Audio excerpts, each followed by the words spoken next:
حیات الصحابہ ٹاپک حضرت محمد صلی اللہ علیہ وسلم کا حضرت جماد رضی اللہ تعالیٰ عنہ کا دعوت دینا۔ حضرت ابن عباس رضی اللہ عنہ فرماتے ہیں، حضرت جماد مکہ آئے اور یہ قبیلہ اجزی شنوما میں سے تھے اور پاگل پن اور جنات کے اثر وغیرہ کا جھاڑ پھونک کے ذریعے علاج کیا کرتے تھے۔ انہوں نے مکہ کے کچھ مورخوں کو یہ کہتے ہوئے سنا کہ محمد نعوذ باللہ دیوانے ہیں۔ حضرت جماد نے کہا، یہ آدمی کہاں ہے؟ شاید اللہ اس کو میرے ہاتھوں شفا فرما دے۔ حضرت جماد کہتے ہیں، میری حضور صلی اللہ علیہ وسلم سے ملاقات ہوئی۔ میں نے ان سے عرض کیا، میں ان اوپری علاج سے جھاڑ پھونک سے علاج کرتا ہوں، اللہ جسے چاہے میرے ہاتھوں شفا عطا فرماتے ہیں، تو آؤ میں آپ کا علاج کروں۔ اس پر رسول اللہ صلی اللہ علیہ وسلم نے مسنون خطبے کا شروع کا حصہ 3 بار پڑھ کر سنایا، جس کا ترجمہ یہ ہے کہ بے شک تمام تعریفیں اللہ کے لیے ہیں، ہم اسی کی تعریف کرتے ہیں اور اسی سے مدد مانگتے ہیں جس کو اللہ ہدایت دیتے ہیں۔ اسے کوئی گمراہ نہیں کر سکتا جسے وہ گمراہ کر دے، اسے کوئی ہدایت نہیں دے سکتا۔ میں اس کی گواہی دیتا ہوں کہ ایک اللہ کے سوا کوئی معبود نہیں اور اس کا کوئی شریک نہیں۔ حضرت جماد نے خطبہ سن کر کہا، اللہ کی قسم، میں نے کاہنوں اور جادوگروں اور شاعروں کے کلام کو بہت سنا ہے، لیکن ان جیسے کلمات کبھی نہ سنے۔ لائیے، ہاتھ بڑھائیے، میں آپ سے اسلام پر بیعت ہوتا ہوں۔ چنانچہ ان کو حضور صلی اللہ علیہ وسلم نے بیعت فرما لیا اور اس نے فرمایا کہ یہ بیعت تمہاری قوم کے لیے بھی ہے۔ حضرت جماد نے عرض کیا، بہت اچھا، میری قوم کے لیے بھی ہے۔ چنانچہ بعد میں حضور صلی اللہ علیہ وسلم نے ایک ٹکڑی بھیجی جن کا حضرت جماد کی قوم پر گزر ہوا، تو ٹکڑی کے امیر نے ساتھیوں سے پوچھا، کیا تم نے اس قوم کی کوئی چیز لی ہے؟ تو امیر نے کہا، وہ ان کو واپس کر دو کیونکہ حضرت جماد کی قوم ہے۔ ایک روایت میں ہے کہ حضرت جماد نے حضور صلی اللہ علیہ وسلم سے عرض کیا کہ یہ کلمہ آپ دوبارہ سنائیں، کیونکہ یہ کلمہ بلاغت میں سمندر کی گہرائی کو پہنچ گئے ہیں۔ حضرت عبد الرحمن ادوی کہتے ہیں، حضرت جماد رضی اللہ عنہ نے فرمایا، میں عمرہ کرنے کے لیے مکہ گیا، وہاں میں ایک مجلس میں بیٹھا جس میں ابو جہل، عتبہ بن ربیع، امیہ بن خلف تھے۔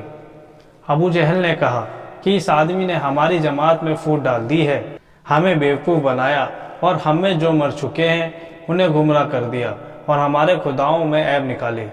امیہ نے کہا، اس آدمی کے پاگل ہونے میں کوئی شک نہیں، نعوذ باللہ۔ حضرت جماد کہتے ہیں کہ اس کی بات کا میرے دل پر بڑا اثر ہوا۔ میں نے اپنے جی میں کہا، میں بھی جنوں وغیرہ کا علاج کر لیتا ہوں۔ چنانچہ میں اس مجلس میں کھڑا ہوا اور حضور صلی اللہ علیہ وسلم کو کھوجنے لگا، لیکن آپ مجھے سارا دن کہیں نہ ملے، یہاں تک کہ اگلا دن آ گیا۔ اگلے دن پھر ڈھونڈنے نکلا تو مجھے آپ مقام ابراہیم کے پیچھے نماز پڑھتے ہوئے مل گئے۔ میں بیٹھ گیا۔ جب آپ نماز سے فارغ ہو گئے تو میں آپ کے قریب آ کر بیٹھا۔ میں نے کہا، اے ابن عبد المطلب، آپ نے میری اور توجہ ہو کر فرمایا، کیا چاہتے ہو؟ میں نے کہا، میں جنوں وغیرہ کا علاج کرتا ہوں، اگر آپ پسند کریں تو آپ کا علاج بھی کر دوں۔ آپ اپنی بیماری کو بڑا نہ سمجھیں، کیونکہ میں آپ سے بھی زیادہ سخت بیماری کا علاج کیا ہے تو وہ ٹھیک ہو گئے۔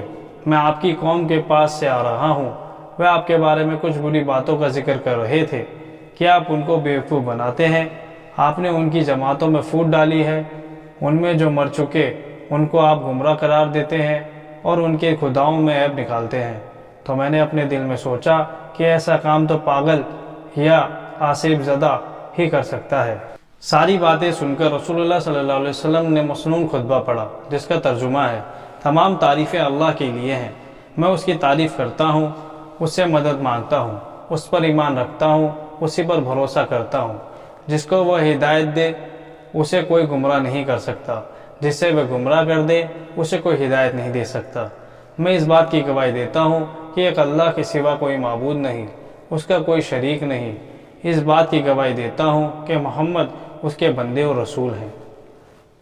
حضرت جماد فرماتے ہیں، میں نے رسول اللہ صلی اللہ علیہ وسلم کا ایسا کلام سنا کہ اس سے اچھا کلام اس سے پہلے میں نے کبھی نہیں سنا۔ میں نے آپ سے اس خطبے کو دوبارہ پڑھنے کی گزارش کی جس پر آپ نے دوبارہ خطبہ پڑھا۔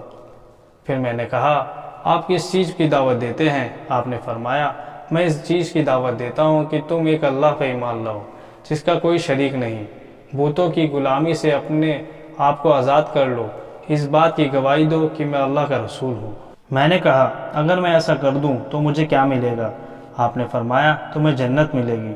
تو میں نے کہا میں اس بات کی گواہی دیتا ہوں کہ ایک اللہ کے سوا کوئی معبود نہیں، جس کا کوئی شریک نہیں، اور اپنی گردن کو بتوں سے اتار کر اس نے الگ ہونے کا اظہار کرتا ہوں۔ اس بات کی گواہی دیتا ہوں کہ آپ اللہ کے بندے اور رسول ہیں۔ پھر میں آپ کے ساتھ رہنے لگ گیا، یہاں تک کہ میں نے قرآن شریف کی بہت سی صورتیں یاد کر لی۔ پھر میں اپنی قوم میں واپس گیا۔ عبداللہ بن عبد الرحمن ادوی بیان کرتے ہیں کہ حضور صلی اللہ علیہ وسلم نے حضرت علی رضی اللہ تعالیٰ عنہ کو ایک جماعت کا امیر بنا کر بھیجا۔ ان لوگوں کی ایک جگہ 20 اونٹ ملے، وہ ان کو ساتھ لے کر چل پڑے۔ حضرت علی بن ابی طالب کو پتہ چلا کہ یہ اونٹ حضرت ضماد کی قوم کے ہیں، تو انہوں نے فرمایا یہ اونٹ ان کو واپس کر دو، چنانچہ وہ سب اونٹ واپس کر دیے گئے۔